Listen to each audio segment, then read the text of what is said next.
मनपा मुख्यालयासमोर काँग्रेसचं घंटानाद आंदोलन, 5 वर्षात केलेल्या कामाच्या श्वेतपत्रिकेची मागणी। नाशिक महानगरपालिकेच्या राजीव गांधी मुख्यालयाच्या प्रवेशद्वारावर आज नाशिक शहर काँग्रेसच्या वतीने विविध समस्यांवर घंटानाद आंदोलन करण्यात आलं। यावेळी महापालिकेतील भ्रष्टाचाराच्या मुद्द्यावरून जोरदार घोषणाबाजी करण्यात आली। 5 वर्षात केलेल्या कामाची श्वेतपत्रिका काढण्याची मागणी देखील यावेळी करण्यात आली।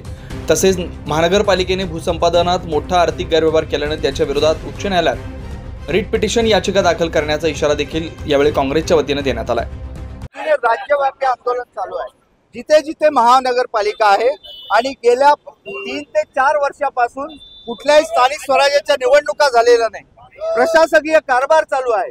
अशाच प्रकारे नाशिक महानगरपालिकेमध्ये मागच्या 5 वर्षामध्ये जो भ्रष्टाचार झालेला आहे, मूळ मुद्दा येथील भूमिपुत्र शेतकऱ्यांना जो मोबदला दिला नाही, एका रात्रीत बिल्डरांकरता 55 कोटी रुपये लँड ॲक्विजिशनचा घोटाळा केला आणि 55 कोटी रुपये एका रात्रीत बिल्डरांना देण्यात आले, परंतु भूमिपुत्रांच्या शेतकऱ्यांना दिले नाही। लहान लहान हॉकर्स ज्यांच्या हातावर काम आहे ते कुठे जातील लोक?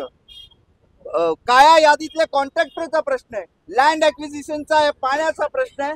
आणि गेल्या 3 वर्षापासून आमचं तर म्हणणं आहे, काँग्रेस पक्षाची मागणी आहे की 5 वर्षात केलेल्या कामांची श्वेतपत्रिका काढा। ही महानगरपालिका लोकांकरता आहे का, कर्मचाऱ्यांकरता आहे का, अधिकाऱ्यांकरता आहे का, बिल्डरांकरता आहे? हा फार मोठा प्रश्न आहे। म्हणून काँग्रेस पक्ष आज आम्ही नुसतं इथे गप्प बसणार नाही, आम्ही लवकरात लवकर त्या भूसंपादन भ्रष्टाचाराच्या विरोधात हायकोर्टामध्ये रिट पिटिशन करतो आहे, जनहितार्थ याचिका दाखल करतोय आणि 2 आठवड्याने आम्ही साखळी उपोषण इथे करणार आहोत।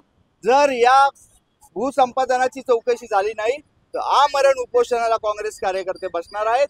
स्मार्ट सिटीचा घोटाळा बाहेर यायला पाहिजे।